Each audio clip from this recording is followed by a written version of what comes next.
titik-titik rangsang sampai sang istrinya itu lebih memuncak.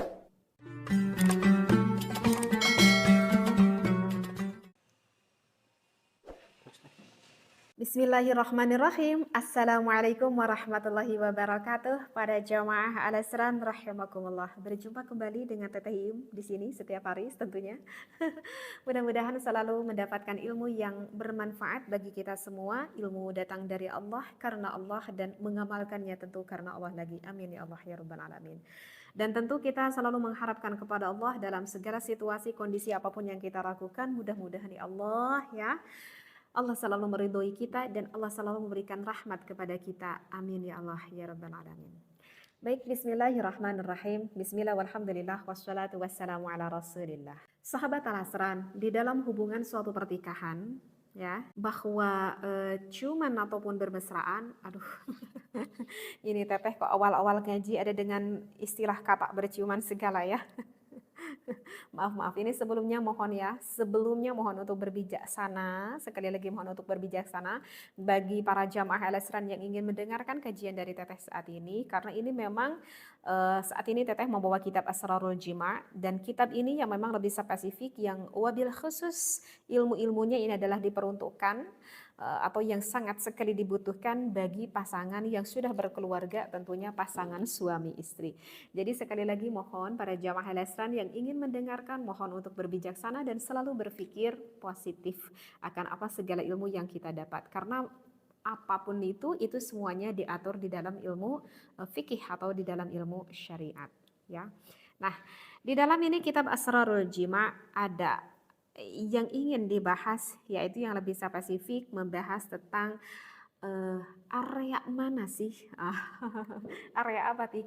Area mana sih titik-titik rangsang yang begitu sangat sensitif sekali bagi seorang wanita ketika seorang wanita tersebut atau istri tersebut ingin melakukan ibadah dengan sang suaminya.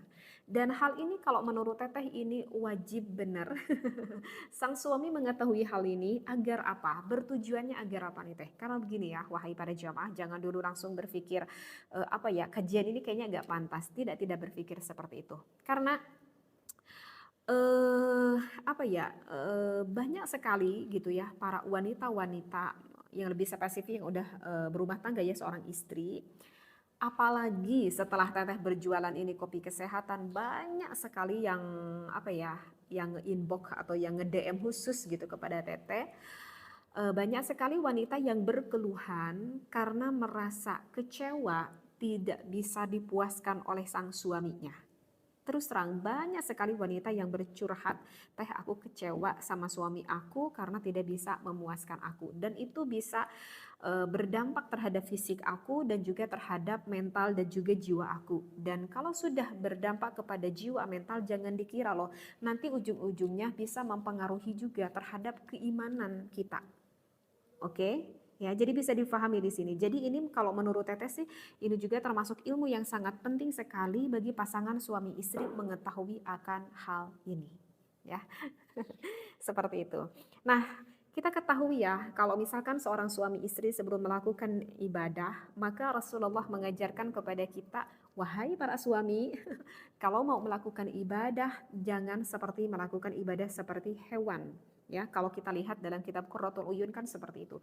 Jangan seperti hewan. Maksudnya gimana? Kalau ya seperti hewan langsung gitu-gitu aja, ya udah selesai. Nah, tidak boleh seperti itu. Maka Rasulullah mengajarkan kepada umatnya kalau sang suami istri mau melakukan ibadah, jangan lupa satu tindakan, yaitu foreplay seperti itu ya. Jadi foreplay itu mungkin cumbuan-cumbuan atau rayuan-rayuan sampai pada titik-titik titik-titik rangsang sampai sang istrinya itu lebih memuncak ya, atau lebih siap lah istilahnya seperti itu. Jadi begitulah adab tata kramanya, akhlakul karimahnya seorang suami sebelum melakukan ibadah. Nah, di dalam foreplay itu sendiri banyak sekali wanita yang senang dulu dicumbu suaminya, senang dulu dirayu suaminya, senang dulu suaminya itu bertutur kata yang begitu yang begitu manis deh mungkin ya, yang bisa sampai membuat hati sang istrinya kayak kelepek-kelepek mungkin ya. Dan kemudian dilanjut misalkan dengan ciuman-ciuman atau bermesraan ataupun sentuhan-sentuhan area sensitifnya. Nah, maka di dalam ini bab ya, di dalam ini kitab Asrarul Jima ada bahasa seperti ini. Al-amakin allati yumkinu lil mar'ati an tuqabbilaha. Jadi bahasa dalam kitabnya adalah seperti itu. Jadi di dalam bab ini akan menjelaskan atau memperincikan area-area ini yang bisa jadi cara buat para suami agar istrinya itu sangat mudah sekali terangsang. Tentunya agar hasrat sang istrinya naik, agar hasrat sang istrinya memuncak, pada ujung-ujungnya sangat mengharapkan sekali sang istrinya itu bisa sampai inzal. Artinya inzal itu apa coba? Artinya inzal itu adalah keluar atau bisa sampai orgasme lah, istilahnya seperti itu ya. Jadi ya gitulah, mungkin udah pada paham ya para suami istri. Nah, area apa saja nih? Yang pertama di dalam ini kitab itu adalah al-udhunun. Ini mohon maaf ya jika teteh baca referensinya tidak terlalu lengkap ya, langsung aja ke poin inti. Yang pertama itu adalah al-udhunun. Bahasanya al-udhunun. Kalian tahu nggak apa al-udhunun? Al-udhunun itu adalah telinga ya. Jadi kedua telinga kita. Nah, di telinga. Sebetulnya kalau di telinga itu baik perempuan, baik laki-laki itu sistem sarafnya banyak sekali. Di area telinga itu sistem sarafnya banyak sekali. Makanya kalau misalkan sang suami mencumbu istrinya di area telinga, begitu sebaliknya juga istri mencumbu suaminya di area telinga, itu sangat bisa sekali meningkatkan gairahnya. Karena memang banyak sistem saraf di sana sehingga mudah sekali untuk terangsang lah istilahnya seperti itu ya.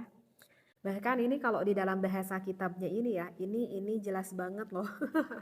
Ini jelas banget ya.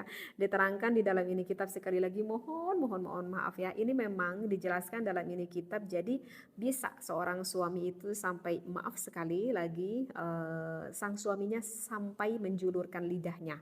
Sampai menjulurkan lidahnya atau menyentuh area telinganya dengan lidah sang suaminya. Seperti itu. Jadi bisa julurkan lidahnya masuk ke area tengah dan juga keluar di area seputar telinga.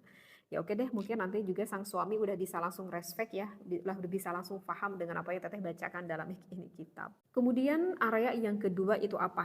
Kalau di dalam ini kitab, area yang kedua itu adalah al-unuk. Unuk, tahu unuk? Ini nih. Apa ya, kalau orang Sunda mah bilangnya apa ya, pundak, apa ini belakang ini, belakang leher lah, apa itu bahasa Indonesianya ini deh ya, wal unduk. Nah ini termasuk salah satu area sensitif yang dimiliki oleh wanita ya. Jadi cium sama istrinya area ini, atau misalkan ditiup sedikit oleh sang suaminya area ini. Dan juga di area, kalau dalam ini kitab dikatakan area bagian belakang telinga. Jadi ini nih, sebelah sini sampai ke sininya, seperti itu. Ini area yang bisa sangat membangkitkan gairah sang istrinya itu dengan cepat. Kemudian yang ketiga apa? Yang ketiga itu adalah al-ibtu. Al-ibtu. Ibtu apa ibtu? Kalau ibtu itu, kalau bahasa kita itu artinya adalah ketiak. Kayaknya enggak sekali ya kalau kita. Tapi memang dalam kitabnya bahasanya itu ketiak. Ya, jadi ketiak. Jadi sebetulnya kayaknya jarang ya, area ketiak ini kayaknya jarang gitu ya. Tahu ya, gak tahu teteh mungkin ya. Ini kayaknya jarang gitu ya yang dijamah oleh para kaum suami ataupun para kaum istri. Jadi itu sebetulnya sama sih ya. Daerah-daerah ini baik bagi seorang perempuan ataupun baik bagi seorang sang istrinya. Karena mungkin apa ya, terkadang ada di daerah ibtu atau di daerah ketiak ini sebagian orang tuh merasa risih. Mungkin gitu ya, merasa risih itu karena dirinya itu merasa nggak pede. Karena merasa tidak fresh, mungkin tidak pedenya itu mungkin karena merasa tidak fresh. Karena seharian misalkan dengan pekerjaannya. Jadi mungkin misalkan sang istri merasa merasa nggak fresh saja gitu karena berkegiatan keseharian, misalkan nggak sempat mandi, misalkan gitu ya. Ada kan jadi takut ya nanti sang suaminya itu ketika menciumi sebelah sini itu kayak agak aromanya agak kurang sedap gitu ya, diciumi oleh sang suaminya sehingga sang istrinya itu merasa nggak pede aja gitu. Nah makanya kan itu sangat baik sekali kalau misalkan suami istri mau melakukan ibadah itu sangat baik sekali kalau tubuhnya tuh benar-benar fresh, benar-benar segar. Apalagi kalau sesudah mandi, suaminya udah mandi, istrinya udah mandi, wangi, segar, fresh. Itu akan lebih meningkatkan gairah lagi bagi pasangan suami dan istri dan menikmatinya itu lebih apa ya? Lebih enak aja gitu karena aromanya kan wangi seperti itu ya. Jadi kalau mau para suami dicoba pada istrinya monggo silahkan halal ya. Dan untuk yang selanjutnya ini yang keempat itu apa ya ini? Arodfan. Arodfan apa? Kalau arodfan itu ini loh, arodfan itu dua bokong ya. Dua bokong milik sang istrinya. Tahu ya, dua bokong ya. Jadi dua itu dua gunung itu. Dua bokong. Jadi kalau yang area yang kalau kita gunakan saat duduk gitu maksudnya dua bokong itu ya. Jadi bisa ini dilakukan sama istrinya mau sedikit digigit oleh sang suaminya atau misalkan sedikit dikecup area ininya itu akan lebih merangsang sekali terhadap istri kita ya atau mau menciumnya terserah deh atau mau dengan sentuhan-sentuhan lembut ya terserah lah dilakukan oleh sang suaminya. Ini bagus banget dari bokong itu sampai sekitar ya kayak 7 atau 8 cm lah ke area tulang belakangnya ya.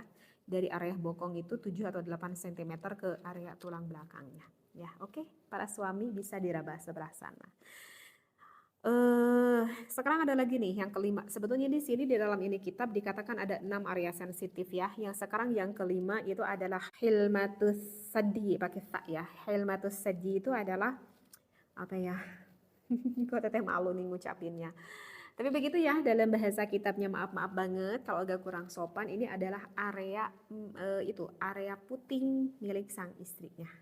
Ya, itu adalah yang banyak sekali syaraf di sana, banyak sekali syaraf di sana. Maka kalau misalkan disentuh-sentuh di area itu atau dengan cara apapun, itu sangat mudah sekali memuncakkan para kaum istri kita. Apalagi kalau misalkan setelah di tengah perjalanan yang lebih sensitif lagi di area itu akan lebih apa ya, lebih banget gitu mengeluarkan sang istrinya bisa sampai inzal.